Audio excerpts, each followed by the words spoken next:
अब बात आपके मुद्दों की कर लेते हैं, जैसे कि आरआरबी एनटीपीसी की बात हो गई कि भाई आरआरबी एनटीपीसी का जो रिजल्ट था वो उन्होंने ठीक तरीके से नहीं दिया, और बाद में उन्होंने ये जस्टिफाई भी कर दिया कि हमने तो नोटिफिकेशन में ही ऐसा कहा था। तो ये देखिए गलत तो है ही, और सिर्फ आरआरबी एनटीपीसी में नहीं, हर जगह। मैं तो इसके बावजूद भी, मैं कोविड में था, आप सबको पता है, अभी भी आपको आवाज़ से पता लग ही रहा होगा, रिकवर कर रहा हूँ, उसके बावजूद भी हमने ट्विटर पे जारी रखा प्रोटेस्ट कैंपेन बच्चों के सपोर्ट में कि भाई इसको ठीक करो। मान लेते हैं कि आपने एक गलती नोटिफिकेशन में कर दी थी, बट वैसे ही सरकारी नौकरियां इतनी कम हैं, ऐसा तो है नहीं कि जो बातें आपने नोटिफिकेशन में कही थी वो सारी सही निकली, आपने एग्जाम टाइम पे नहीं लिया, तो फॉल्ट तो आपने बहुत सारी भी कहे। जहां आपका मन होता है आप अपनी बात सही करने के लिए कह देते हैं हमने नोटिफिकेशन में ऐसा दिया था।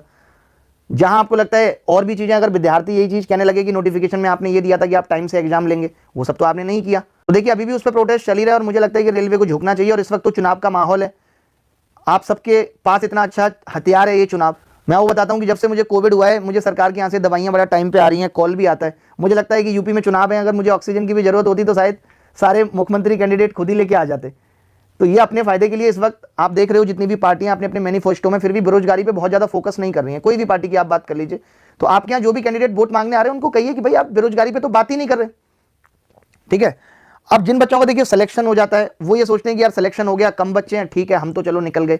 तो यहाँ पे ना टीचर के लिए भी एक बहुत बड़ा चैलेंजिंग होता है। जैसे अभी पोस्टपोन सीजीएल एसएससी एग्जाम, अब क्या होगा, जैसे नॉर्मलाइजेशन का केस हुआ, तो नॉर्मलाइजेशन के केस के बाद हमें लगा कि यार गड़बड़ियां तो हुई हैं, बहुत सारे ऐसे बच्चे बाहर हो गए जो नहीं होने चाहिए थे। लेकिन जो बच्चे सेलेक्ट हो जाते हैं उन्हें लगता है कि यार हमारी तो अच्छी वाली नौकरी लग गई थी। और कहीं ना कहीं ये सही भी है कि आप सोचो कम से कम जो बच्चे सेलेक्ट हो गए उनका भी रिजल्ट रुक गया।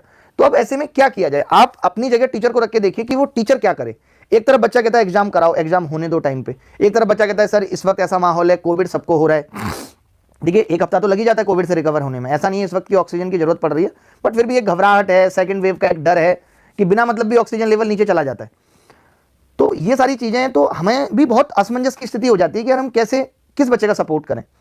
फिर हमें लगता है यार हम ही गलत हैं, हम ही को बच्चा गलत साबित कर देता है, सर आपकी वजह से अब अप्रैल में ऐसा हो गया। अब देखिए कोर्ट ने अगर अप्रैल में हियरिंग दी है तो कुछ ना कुछ सोच के दी होगी, उनको लगा होगा कि कहीं ना कहीं अन्याय हुआ है बच्चों के साथ।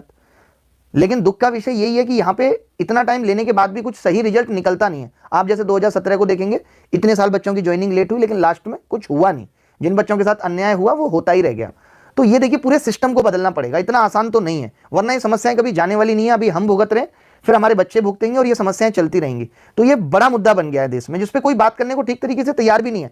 अभी भी कोई भी अपने मैनिफेस्टो में बेरोजगारी पे फोकस नहीं कर रहा, या जो पार्टियां करती है। अब क्या होगा, हमें ये कुछ ऐसा करना पड़ेगा कि हर पार्टी से पूछना पड़ेगा कि आप लागू कैसे करोगे, क्योंकि बाद में तो ये सब ये कह देते हैं भाई चुनावी जुमला है। अभी आप देखोगे यूपी में भी जो पार्टियां भी सरकार में नहीं है वो कह रही है कि हम 97,000 शिक्षक भर्ती लेके आएंगे, जबकि बहुत मुश्किल है उनको एग्जीक्यूट करना। तो वो बताती नहीं कि एजुकेशन होगा कैसे। तो अब पार्टियों को ये करना चाहिए कि मैनिफेस्टो में ये बताएं कि वो इस तरीके से भर्ती करेंगे, इस तरीके से वो और चीजों को रोकेंगे। ये कोई बताने को तैयार नहीं है, बस उनको क्या है, ये बड़ी बड़ी बातें करके हम इतनी भर्ती लाएंगे, ये करके अपनी तरफ वोटर्स को अट्रैक्ट करना है। सोचिए हमारे देश में डेमोक्रेसी है, हमारे वोट से सरकारें बनती हैं, और उसके बावजूद हम पिछले 30 साल से सिर्फ इस बेरोजगारी की समस्या से लड़ रहे हैं। ईमानदारी से जितनी वैकेंसी हम उतनी नौकरियां भी नहीं निकलवा पा रहे हैं। तो मुझे लगता है कि हम वोटर्स का ही फॉल्ट है, वो चाहते ही नहीं। आज देश में बेरोजगारी इतना बड़ा मुद्दा है, लेकिन विपक्ष इस पर बात ही नहीं कर सकता। विपक्ष के अंदर हमारी जितनी भी अकल नहीं कि बेरोजगारी पे वो बोल सके।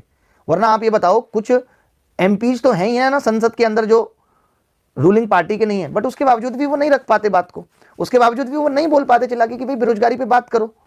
कोई करने को तैयार ही नहीं है बेरोजगारी पे बात। इतना देश में आप देख रहे हो लगातार 2 साल से तो हम ट्विटर पे लगातार एक्टिव हैं, और सब बच्चों ने भी अपने नाम के आगे बेरोजगार लगाया, मीडिया ने भी बहुत नहीं दिखाया, थोड़ा बहुत तो दिखाया ही, बट सिर्फ बातें हो रही हैं। अभी भी मैं आपको कह रहा हूं सिर्फ बातें हो रही हैं। क्या रोजगार मिटा देंगे, कैसे मिटाएंगे इस पे कोई बात नहीं कर रहा, कैसे मिटेगी बेरोजगारी इस पे कोई बात नहीं कर रहा। देखिए उदय सिंह है, और उदय सिंह बहुत नादान बच्चा है। एक नादान बच्चे ने एक बहुत ही खतरनाक बात बोली, क्या मैं बोलूं। उदय सिंह बोलते हैं, मैम सही सही बताना, कुमार गौरव सर से सेटिंग चल रही है आपकी, मुझे पता चल गया है, और मुझे ये भी पता है तुम उनसे मिलने के लिए जोधपुर गई थी ना। आप भी ना मैम बहुत खतरनाक हो कसम। अब इसका जवाब मैं नहीं दूंगी उदय सिंह को। उदय सिंह को जो जवाब देंगे वो मेरे बच्चे देंगे, मुझे जवाब देने की जरूरत ही नहीं है उदय सिंह को। पुष्पा शक्ति अपने शब्दों में रखो, अपनी आवाज में नहीं। शक्ति अपने शब्दों में रखो, अपनी आवाज में नहीं, क्योंकि फसल बारिश से अच्छी होती है, बाढ़ से नहीं।